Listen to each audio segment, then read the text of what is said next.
Hello guys, আসসালামু আলাইকুম। আশা করি সবাই ভালো আছেন। আমি ভালো নাই। আমার অনেক খারাপ লাগছে। আমার কিছু শখের কিছু কবুতর খাটাস আছে না, খাটাসে খেয়ে ফেলছে। এখন আর কি বলবো, এই খাটাসগুলো প্রত্যেক দিনই আসে। কবুতর আমি কোনো জায়গায় রেখে শান্তি পাচ্ছি না, আমাদের ঘরে এনে রাখছি। এখন খাটাসে খেয়ে ফেলছে, আমার শখের শখের কবুতরগুলো খেয়ে ফেলছে। আমার মন অনেক খারাপ। কি করে আপনাদেরকে বুঝাবো, বুঝবেন না। এত খারাপ লাগতাছে। যারা কবুতর পালে তারাই বুঝে।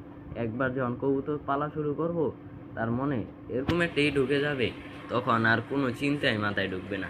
কবুতর এরকম একটা জিনিস, তাও আমার অনেক শখের জিনিস, তাও কষ্ট লাগতাছে। এখন দেখা যাক, কিছু কবুতর বিক্রি করে দিয়ে এক দুইটা রেখে কিছু কবুতর বিক্রি করে দেব, বেশিরভাগই বিক্রি করে দিব।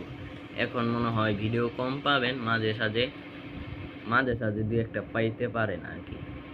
তাও ঠিক ঠিকানা নেই। আর সামনে নতুন কিছু করার একটা চিন্তা ভাবনা করছি, তার ভিডিও পাবেন। কিছুদিনের ভিতরে শুরু করব তার কিছু আর কি। কবুতরের এইটা ঝামেলা মিটাই লই।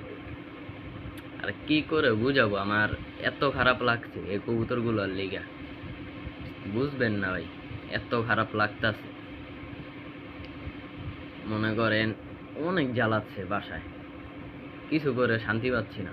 এখন দেখি সামনে কিছু করার একটা চিন্তা ভাবনা আছে, তার ভিডিও পাবেন। আর যারা যারা সাপোর্ট করেন ভাই, আপনাদেরকে অনেক ধন্যবাদ। আশা করি আমার পাশে সবাই থাকবেন। আসসালামু আলাইকুম।